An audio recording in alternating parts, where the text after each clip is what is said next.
All right, folks, what is going on? This is episode 473 of the First and Frame Rate Show. I am VF Baller. Over here, we talk about Georgia Southern and Atlanta Falcons football. And, this is going to be a pretty special, pretty, awesome week of football because it starts off with Georgia Southern and the Atlanta Falcons playing on the same day. I find that very, very fascinating. And it's going to be really cool to see watching both of these teams pretty much play at the same time, and I get to give my thoughts and opinions on both teams at the same time. To me, I think that's really, really, really unique. I can't remember another time where both teams played on the same day, and for this show to have both teams that we talk about both teams to be playing at the same time is going to be really, really, really cool. So I'm definitely going to be in on this. If it's your first time here, welcome. I can be found on YouTube and Rumble. I'm also on Anchor, Stitcher, Spotify, Apple, and Google Podcasts. I want to thank you guys for the support and all the great things that has been going on over here. The numbers have been looking pretty good. People have been listening on the podcast avenue, and it's just been a great time. I do have a locals account, vfballers.locals.com, if you want to check that out. And all the other stuff is linked down in the description. We also have a new affiliate with First and Frame Race is the BetUS, app, or the BetUS site where you can bet on games. And before I get into these two games, I want to talk about the two games that are here. The Atlanta Falcons are 3-point favorites, and I think that a good chance that they will run away with this game. They should win more by 3, so I'm taking the points over there. And if you do sign up for US bets with the link that I have, the affiliate link, if you put in $100, you get 125% sportsbook bonus on your ledger, so you can look at other games that you want to see. Maybe you want to look at the Georgia Southern game where Georgia Southern is a 3-point underdog. Now, Georgia Southern has no business being a 3-point underdog, I'm going to be honest, because they put up a lot of numbers. But we're going to talk about this game and the Atlanta Falcons game and why I think they should both win these games. So why not, see if the Georgia Southern will cover. If not, just flat out win the game, because with BetUS, you can bet not just the money line or the spread. You can bet on all type of aspects of the actual, the actual game. First quarter, second quarter, how many points score here? Will it be a safety? Will it be a fumble? Who's going to fumble? Will the game end in a tie? How many overtimes will it be for the college game? Will the game end up in a tie for the Falcons game? It's so much you can do with that. Once again, click the link down in the description and start your account. If you put in $100, you get 125% bonus for your sports book. You can't do any better than that, in my opinion. And like I said, there's other games that are going to be going on, and not only just in football, but other sports as well. So click that link, and let's go ahead and get into the show. The Atlanta Falcons pretty much are in the driver's seat still, in first place, somewhat tied with Tampa Bay. But this is a crucial game for the Atlanta Falcons. Even though the Carolina Panthers are 2-7, we win this game, we pretty much could be back in the driver's seat and doing things in the division. Now, I talked about this in another episode that there are some things that the Falcons need to clean up. And I'm looking at Marcus Mariota, a lot at Marcus Mariota. But the thing about Marcus is, if you look at his numbers look really good. But it's just the time that he makes plays, sometimes they're not there, or the plays that he do make is the plays that he don't make are highlighted because they happen at a certain time. The wild game of the Carolina Panthers when they came to Atlanta, that was something that was pretty much, it was just something to behold, because the Falcons Carolina game of last couple weeks ago was like crazy. You know how that ended. Helmet comes off, missed the field goals. The Falcons find a way. Koo comes in and kicks the game-winning field goal, 37-34. That was a pretty cool win, in my opinion. And we had to go back and do it again. And I think this time it's going to be a little bit different. I think P.J. Walker is going to be starting. But with that being said, I don't think the team is not even as strong as they were before. I think the Falcons with Cordell Patterson coming back does make this team a lot more potent, not only with the running game, but a little bit with the passing too. the thing about this game at the end of the day, I'm not going to say much about the Carolina Panthers because there's not much there to talk about. But if anything that we need to do is definitely Marcus Mariota just need to make clutch plays. He need to throw the ball where his receivers could catch it. And I haven't talked about this much, but Kyle Pitts need to do something as well. Kyle Pitts need to act like he wants to get the ball, because there are certain instances when I look where Kyle Pitts like he wasn't really into it. That needs to change. We would like to see that change, because he could be a dominant force in this game and in other games that other games that we are going to play down the road. I love the play of Tyler Algier, though. He has stepped up big time. He feels like he's going to be a formidable running back for this Atlanta Falcons for years to come. I love what he's done so far. He's been running very well. Him and Caleb Huntley, and you also have Cordell Patterson that goes back there, and he looked like a man possessed this past game. I just wish that we were able to run the ball a little bit better. I wish we would run the ball a little bit more, because we had a chance to really win this game against the Chargers. But that's another story for another day. Don't want to go too far back on that. It is now basically just talking about the Carolina Panthers, and I think we can get them. I think this is going to be a pretty good game for us. I think we should be able to put ourselves in the position to really run away with this game, even with AJ Terrell being questionable. I'm not sure that he's going to play, and even if he doesn't, we should be all right, because DJ Moore is really that guy for the Carolina Panthers, and we can find a way to slow him down a little bit, or even just match what the Carolina Panthers do. We should be all right. So, like I said, we're 3-point favorites. We should be okay in this game. Take the points, in my opinion, and we should be all right. I don't expect Carolina to cover on this game, even though the last game was kind of wild and crazy. Before we get out of here, let's go ahead and jump over to the Georgia Southern Eagles. I'm going to do a little bit of flip side of this, because I want to give Louisiana a little bit of credit. I really do. And there's two guys that are on this team that I want to give credit to. Not so much their defense, but it's their offense. Because I really feel that Georgia Southern offense should be able to play very well against their defense. It's not many people that I could see that's actually going to, make me a game changer to slow down this offense that we have. If anything, like I said, I already said I wasn't going to talk about the defense, but if I do have to pick one person, is Trahan, the safety. Once again, they have a safety just like South Alabama has a safety. Braylon Trahan is a guy that really can do some things. He has 4 interceptions on the season, 1 pass defended, and 22 solo tackles. He's been playing fairly well this season. So that's somebody we may need to look out for.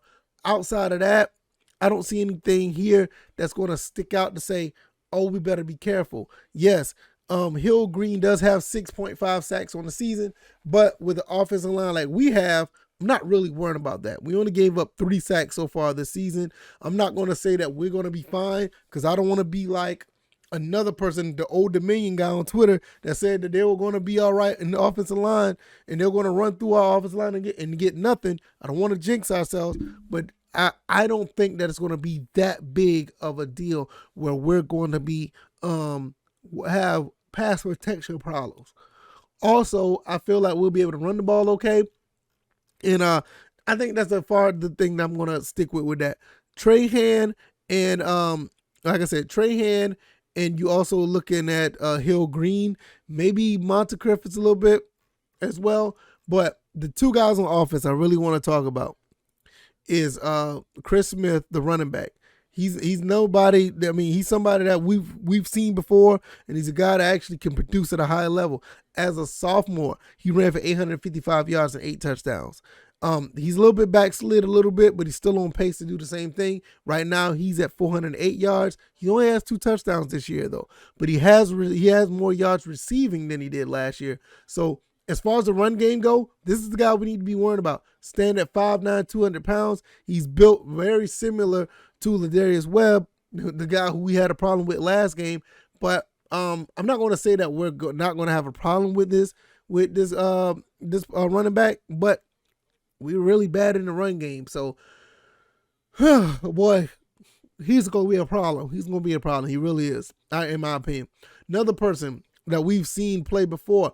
Michael Jefferson, the wide receiver, 6'4", 205 out of Mobile, Alabama. He came from another school. I think he was at a FCS program and moved up. And even though 2021 wasn't his best season, but I've seen him make some good plays in 2021. He only had 18 receptions for 481 yards, 4 touchdowns. This year, he's almost doubled that. 36 catches for 616 and 5 touchdowns. So he's come up, he stepped up to be the player that I pretty much thought he would be when I heard about his size and the way he was playing in 2021. Haven't watched much in 2022, but these are the two guys definitely going to be watching out for. Now, as far as our defensive line has done fairly well.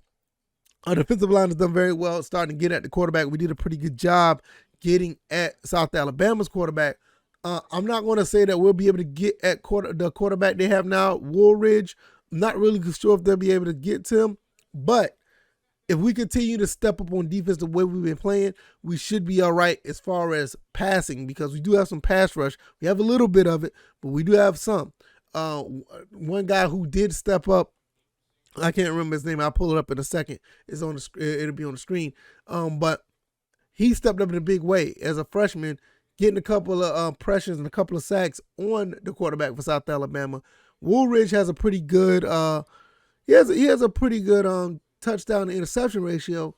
12 touchdowns, 4 interceptions, already threw for almost 1,500 yards, and he looks pretty solid. And with a guy like Michael Jefferson, he's going to look pretty solid. Anybody else to note, I will give the tight end. The tight end Neil Johnson is another guy who may want to look out for. But other than that, everyone else is pretty solid. Nothing that really stand out. Michael Jefferson is the leading receiver far and away. I mean, I think the next close to him is Johnson, but he's almost 400 yards behind him.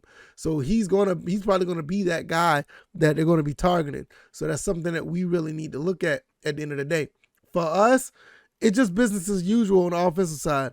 We really need to just get on board and start running our offense again.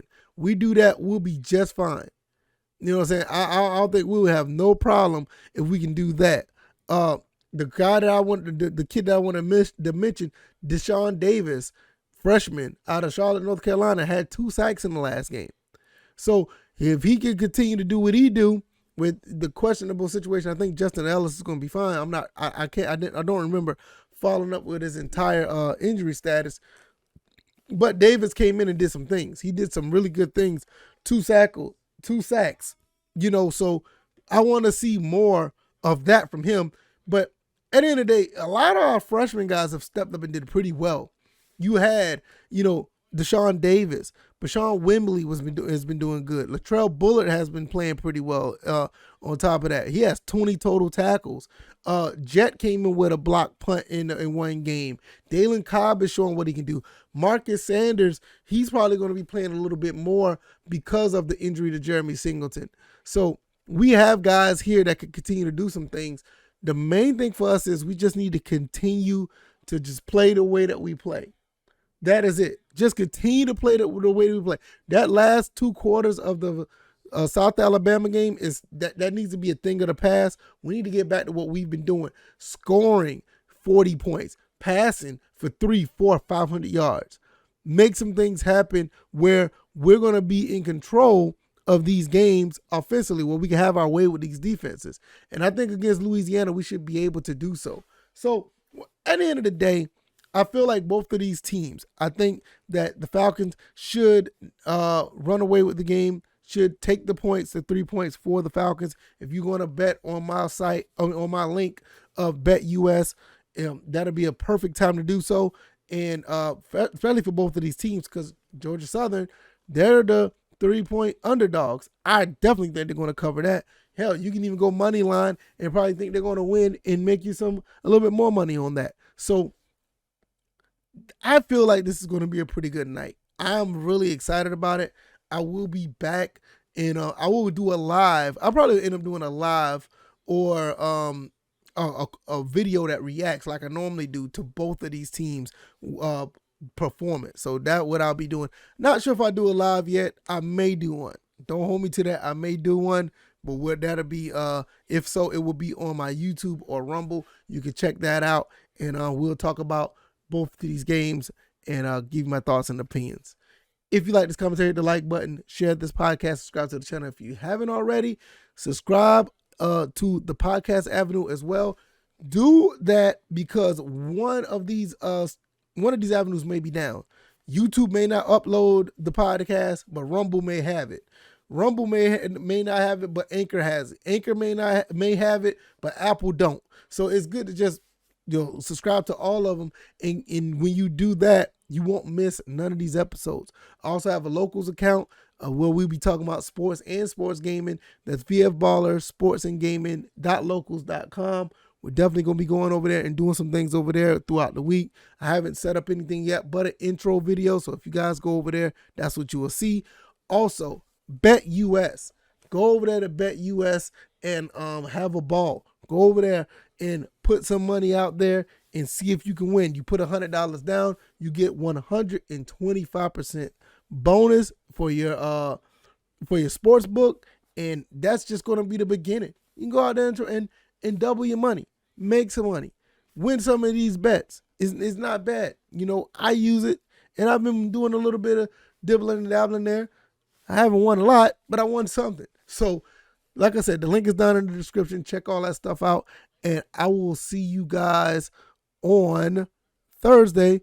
I'll give you my thoughts and opinions on the games. I'll give you all the other stuff in between, and we'll just go from there. All right, y'all. Y'all take it easy, and y'all be blessed. Peace.